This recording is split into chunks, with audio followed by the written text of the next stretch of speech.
Bonjour.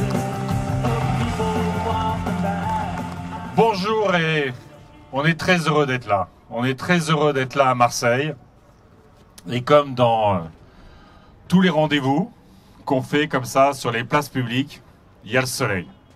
Pas trop de soleil pour pas que ça devienne désagréable, mais juste ce qu'il faut et surtout pas la pluie. Vous le savez, on vit un moment particulier de notre histoire, un moment particulier de notre histoire sur le sol européen. En ce moment même,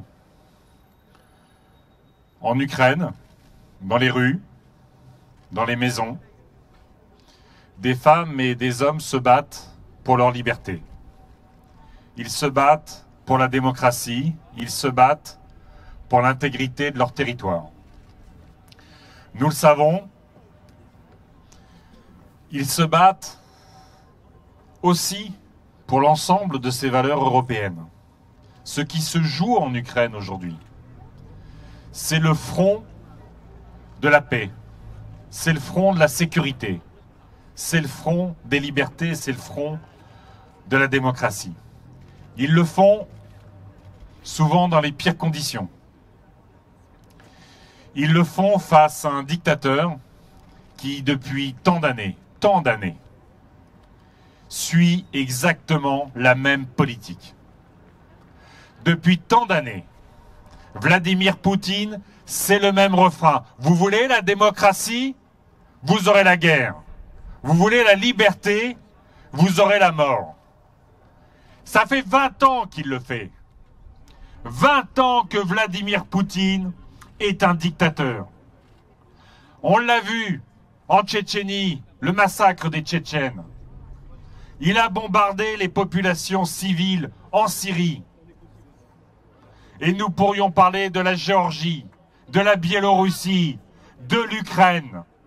Vladimir Poutine a toujours été un dictateur. Il a été un dictateur dans son pays, contre ses opposants, contre les journalistes, contre les homosexuels, contre toutes celles et tous ceux qui voulaient remettre en cause un régime corrompu. Il l'a fait dans les pays qui l'environnent.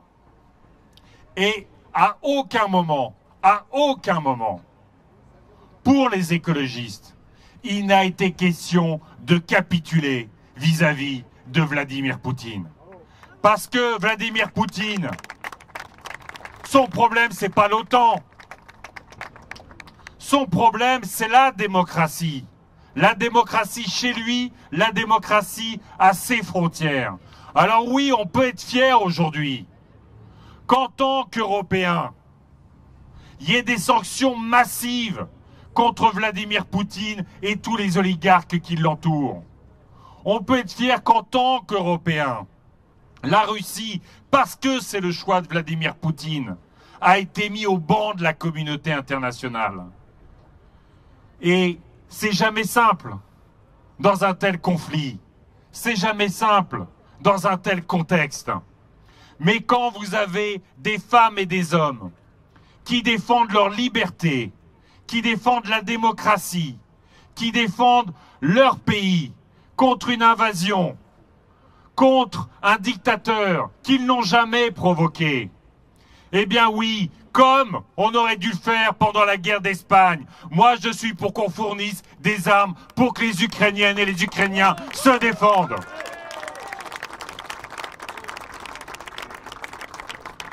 J'entends bien tous les discours grandiloquents.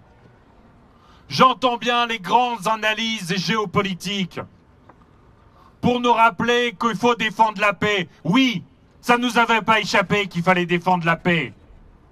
Mais quand il y a des femmes et des hommes qui se battent pour leur liberté, simplement leur liberté, le fait de vivre libre dans un pays libre, eh ben oui, nous devons être à leur côté. Jamais nous devons accepter que les Ukrainiens passent par perte et profit parce que ce serait le sens historique qu'ils appartiennent à Vladimir Poutine.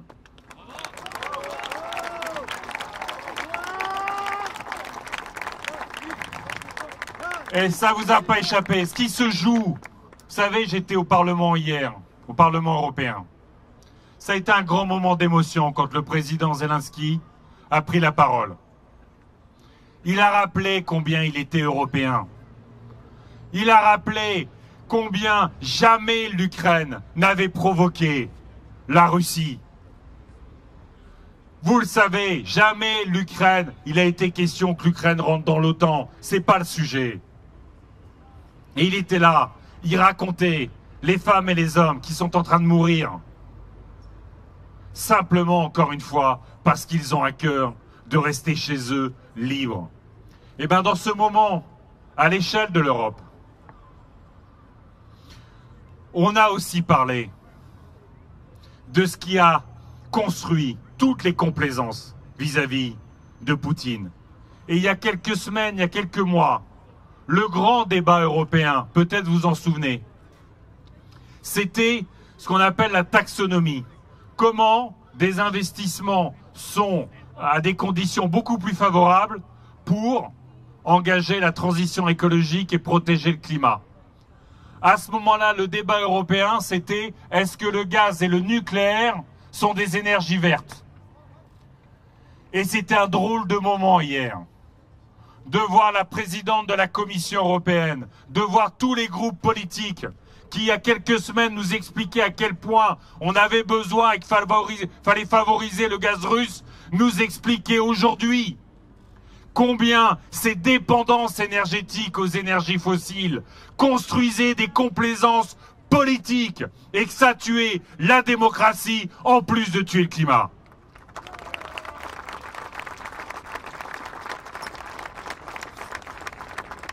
Ce que nous portons dans cette campagne présidentielle, vous le voyez bien, c'est un vrai projet de civilisation. C'est pas simplement remplacer une technologie par une autre. C'est pas simplement à un moment donné se dire est-ce que le biogaz, est-ce que l'hydrogène vert, est-ce que le mixte photovoltaïque, éolien, géothermie, machin, truc. C'est pas simplement ça qui joue. Ça se joue, ça. Bien sûr que ça se joue. Et à chaque fois que je viens à Marseille, d'habitude, je visite une entreprise des énergies renouvelables. Donc ça se joue, bien sûr. Mais ce qui se joue là, c'est bien plus que ça. Ce qui se joue là, c'est notre souveraineté énergétique. C'est d'avoir des énergies qui ne sont pas simplement des énergies qui protègent le climat, mais d'avoir des énergies qui sont des énergies de paix, qui sont des énergies de sécurité, qui sont des énergies de liberté. Et oui, les énergies renouvelables sont les énergies de la liberté. Les énergies renouvelables sont les énergies des citoyennes et des citoyens. Ce sont les énergies de la démocratie. Parce que franchement, quand on nous fait encore en ce moment le procès de dire « Ah, ben vous voyez, en voulant sortir du nucléaire, vous nous alliez au gaz. » Mais ça fait 20 ans que le nucléaire est allié au gaz contre les énergies renouvelables et contre l'efficacité énergétique. En Ukraine, vous le savez, qu'est-ce qui se joue sur le site de Tchernobyl? C'est le pays de Tchernobyl, c'est le pays de la catastrophe nucléaire en Europe. Et l'armée russe a occupé le site de Tchernobyl. Et il veut occuper l'autre grande centrale d'Ukraine, qui est l'une des plus grandes centrales. Le nucléaire, c'est pas simplement une énergie aujourd'hui très chère. C'est pas simplement un fiasco industriel et financier, il n'y a qu'à voir le PR de Flamanville. Le nucléaire, c'est un choix politique, c'est un choix moral et c'est un choix essentiel dans un monde instable où on ne sait pas quoi faire du risque nucléaire, on ne sait pas quoi faire de la prolifération, on ne sait pas quoi faire des déchets nucléaires.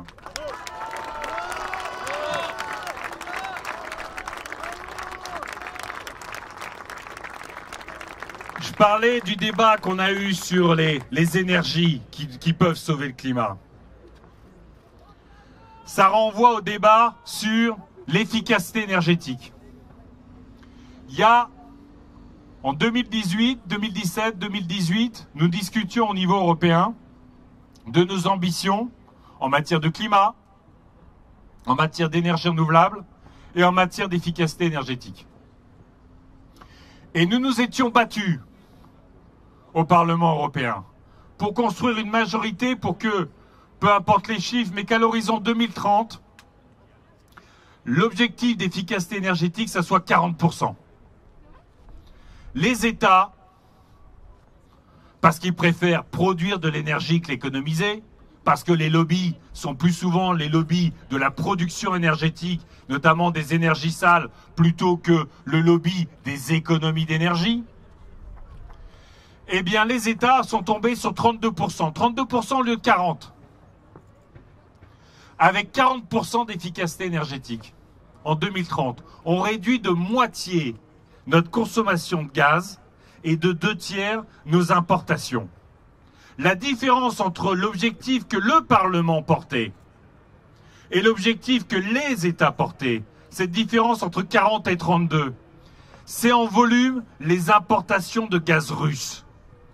Donc vous voyez, quand on se bat tous les jours, à l'échelle locale, à l'échelle nationale, à l'échelle européenne, pour dire combien isoler les logements, c'est bon pour le confort, c'est bon pour la santé, c'est bon pour le bruit. C'est évidemment avoir des logements où on a moins froid l'hiver, moins chaud l'été, vous êtes dans une ville, vous savez ce que ça veut dire. C'est bon pour le pouvoir d'achat. C'est bon, c'est 600, 700 € d'économiser par an d'avoir un logement rénové. Ce sont des dizaines de milliers d'emplois sur tous nos territoires. Mais l'efficacité énergétique, l'énergie qu'on ne consomme pas, eh ben c'est l'énergie qu'on ne produit pas. Et donc c'est une énergie qui ne pollue pas.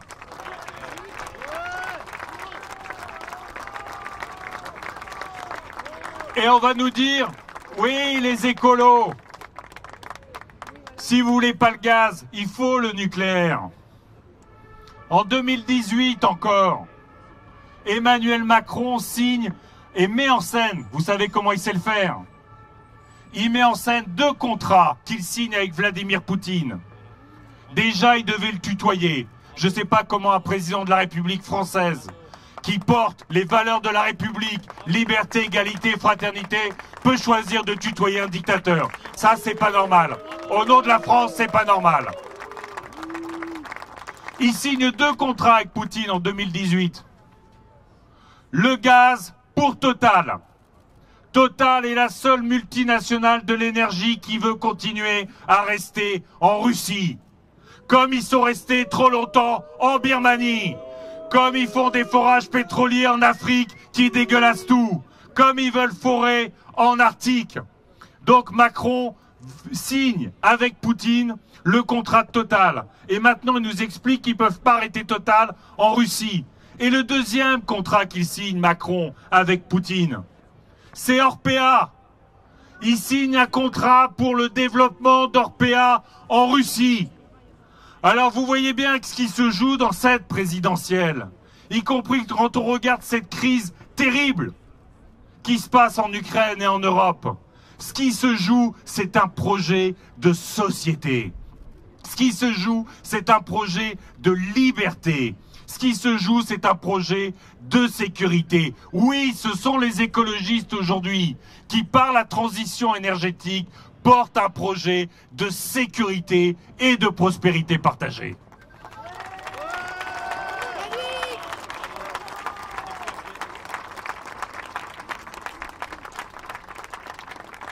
Un mot sur Orpea quand même, puisque je l'ai mentionné. Les écologistes interdiront toute nouvelle autorisation d'EHPAD privés à but lucratif. Il est insupportable qu'on spécule sur la perte d'autonomie de nos aînés. C'est absolument insupportable. Et comme nous réformerons les droits de succession pour enfin imposer à juste niveau les grandes fortunes, eh ben les 8 à 9 milliards que nous dégagerons, nous les mettrons sur une politique d'autonomie pour qu'il y ait un personnel pour un pensionnaire dans les EHPAD. pour en finir avec la maltraitance. D'ailleurs, Orpea et les EHPAD privés à but lucratif. Dans l'accord d'investissement avec la Chine, vous vous souvenez peut-être que le 30 décembre, c'est toujours pratique le 30 décembre quand vous voulez signer des choses qui ne sont pas très populaires et que vous aurez du mal à en parler correctement avec les Françaises et les Français. Donc le 30 décembre 2020, Emmanuel Macron signe avec Angela Merkel la conclusion d'un accord d'investissement avec la Chine. En décembre 2020, c'est la répression massive contre tous les démocrates à Hong Kong. Et puis, vous le savez, en 2020, parce que ça fait déjà depuis des années que ça se poursuit, c'est le génocide contre les Ouïghours. Et oui, nous votons les génocides contre les Ouïghours. Pour la reconnaissance du génocide. Eh bien, l'intérêt offensif de la France dans l'accord avec la Chine, eh bien, c'était les mêmes EHPAD privés à but lucratif. Alors, quand on nous explique, ministre après ministre, qu'ils découvrent la réalité de ces EHPAD, qu'ils découvrent la maltraitance qu'il y a vis-à-vis de nos aînés, qu'ils découvrent tous ces scandales, mon œil. La réalité, c'est que depuis des années, ils soutiennent ce modèle de maltraitance de nos aînés parce que ça leur rapporte beaucoup d'argent.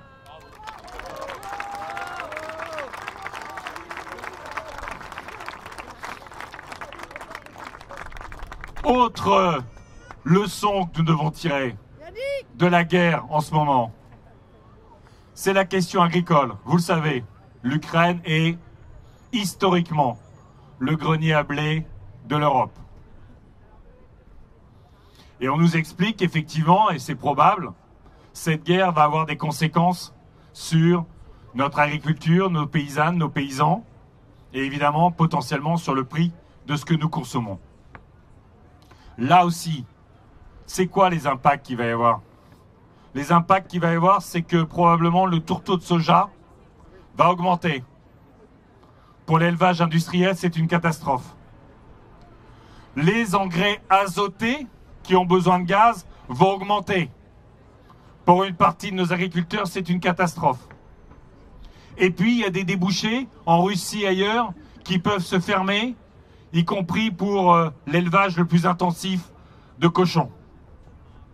Vous voyez bien que ce modèle d'agriculture industrielle qui concentre l'élevage de manière abominable, abominable pour les animaux, abominable pour les agriculteurs, qui avec toutes les pollutions qu'on connaît et les problèmes de malbouffe que ça génère et de maladies chroniques, ce modèle qui va chercher le soja de l'autre côté de l'Atlantique, au prix de l'Amazonie, ce modèle qui pollue sur nos territoires, ce modèle qui maltraite les animaux, je l'ai dit, ce modèle qui ne rémunère pas les éleveurs, tout ça pour aller faire du poulet ou du cochon qu'on va expédier de l'autre côté de la planète, ce modèle ne tient pas. 27 fermes par jour qui disparaissent en France. Un suicide de paysans tous les jours. 30 à 40% des paysans qui n'ont pas 350 € par mois pour vivre. L'environnement abîmé, la biodiversité abîmée. Je l'ai dit sur la souffrance animale. On pourra en parler après des maladies chroniques et du problème de malbouffe. Franchement, tout ça alors qu'on met 13 milliards d'euros d'argent public dans notre agriculture tous les ans. Eh bien oui, nous sommes porteurs, depuis que l'écologie existe, nous sommes porteurs de la souveraineté alimentaire. Et la souveraineté alimentaire, ça veut dire des fermes de l'agroécologie, ça veut dire des dizaines de milliers de jeunes qu'on installe en agriculture, ça veut dire l'environnement respecté, ça veut dire les animaux respectés, ça veut dire des revenus dignes pour les paysans, et ça veut dire la bonne bouffe pour nous.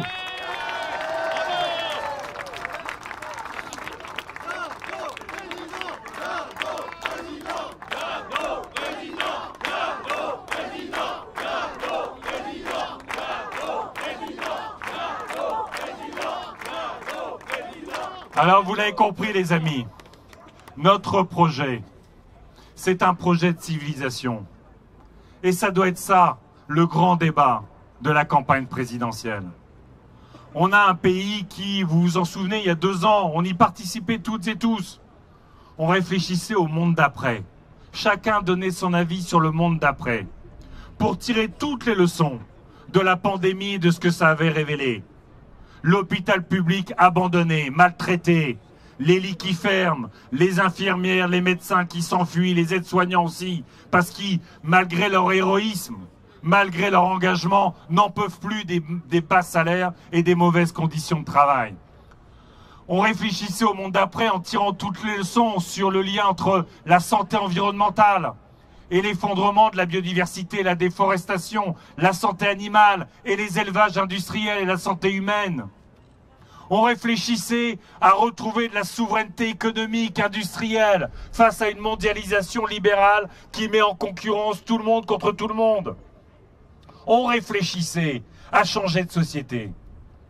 Et aujourd'hui, on s'en rend compte, il y a une telle fatigue chez les Françaises et les Français, une telle fatigue après cette pandémie, que parfois, nos concitoyens, ils ont envie d'appuyer sur pause.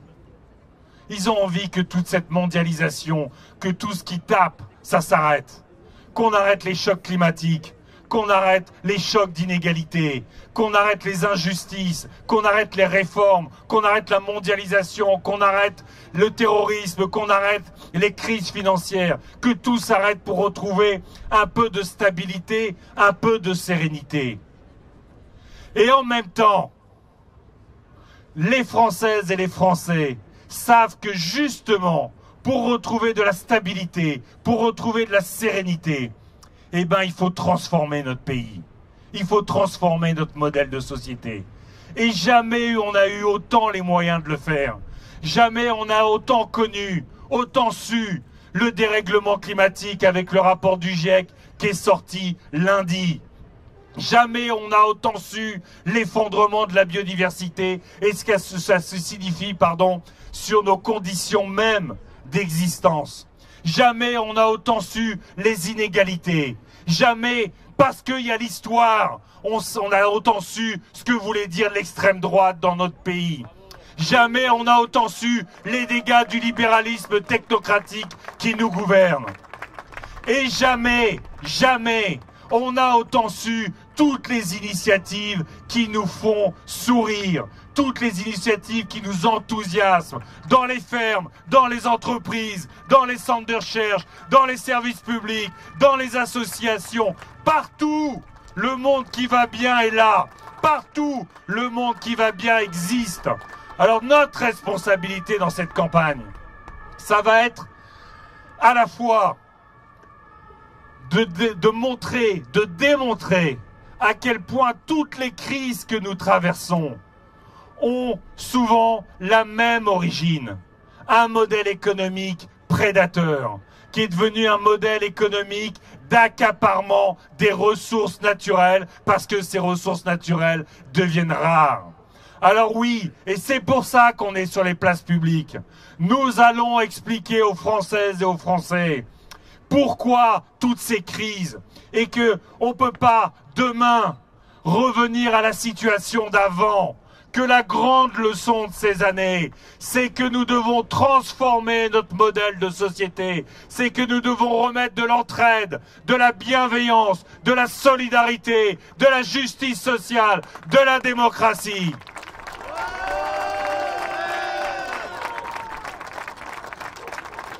Dans toute cette campagne, nous allons expliquer à quel point l'écologie est la meilleure alliée du pouvoir d'achat. Pas simplement parce qu'on va augmenter le SMIC, les bas salaires, les salaires dans la fonction publique, mais surtout parce que nous nous attaquons au logement en créant sur le quinquennat 700 000 logements sociaux, parce que nous allons rénover, parce que nous allons développer les transports publics, parce que nous allons baisser la TVA sur ce qui nous fait du bien et l'augmenter sur ce qui nous fait du mal.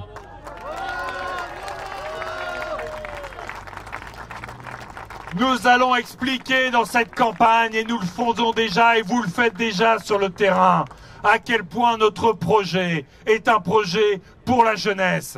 Parce qu'enfin, nous allons réinvestir dans l'école pour qu'on ait des enseignantes, des enseignants, qu'on ait des médecins, des infirmières, des assistants sociaux, qu'on ait dans notre école une vraie école de la République. Et vous savez à Marseille combien l'école est un enjeu. Nous allons réinvestir dans les CFA, dans les lycées professionnels, et nous allons réinvestir dans l'université. Nous sommes le seul pays européen à avoir baissé l'investissement par étudiant dans les 10 dernières années. Rendez-vous compte, un pays qui ne mise pas sur sa jeunesse, un pays qui ne mise pas sur ses enfants, un pays qui ne mise pas sur ses étudiants, c'est un pays qui est voué à la division, c'est un pays qui est voué au déclin. Eh bien, nous sommes la force politique de la jeunesse parce que nous allons créer un futur bienveillant, parce que nous allons créer un futur enthousiasmant, parce que nous allons créer un futur de la beauté, de la vie, du climat et de la biodiversité.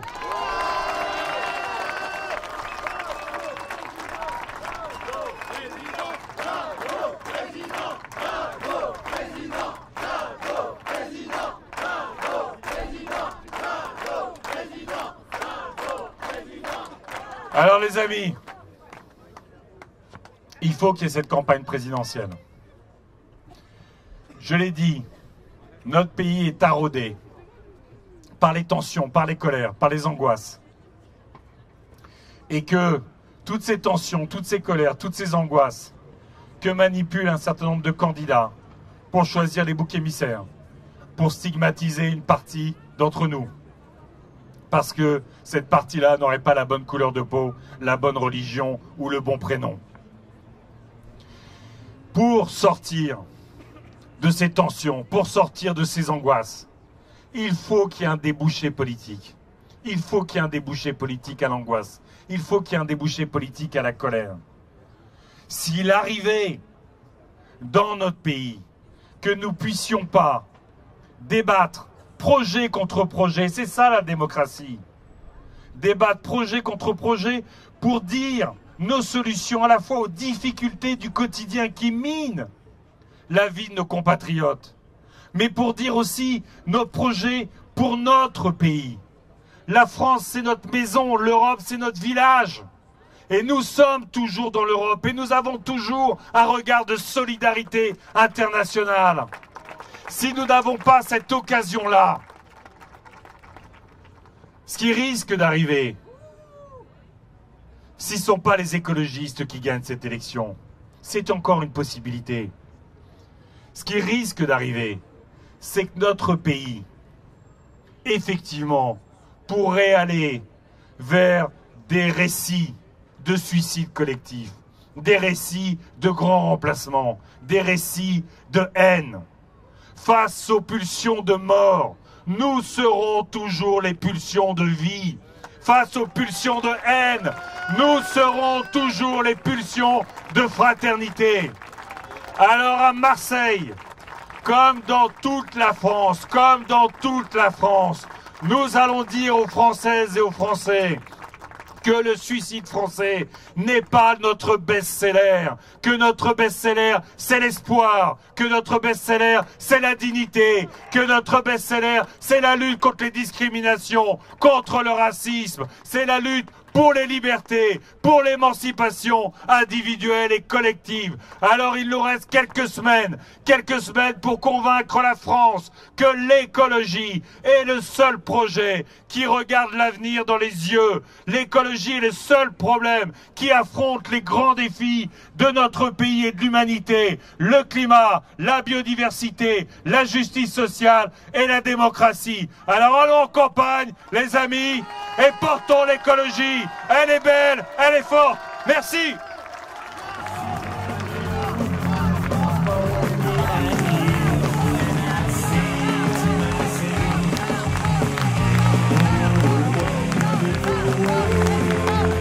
Ils sont mes amis.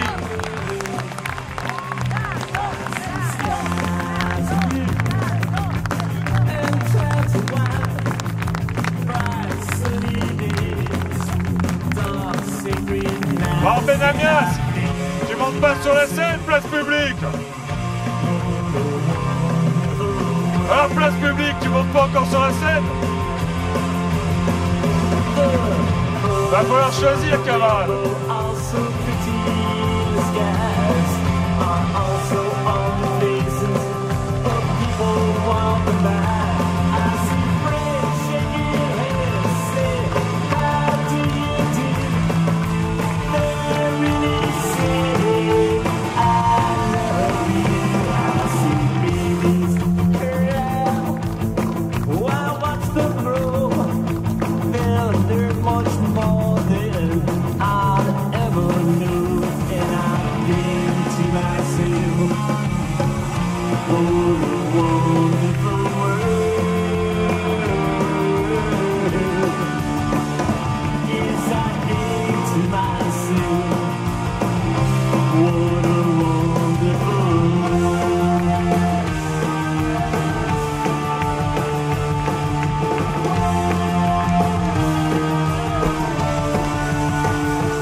Merci, à bientôt les amis.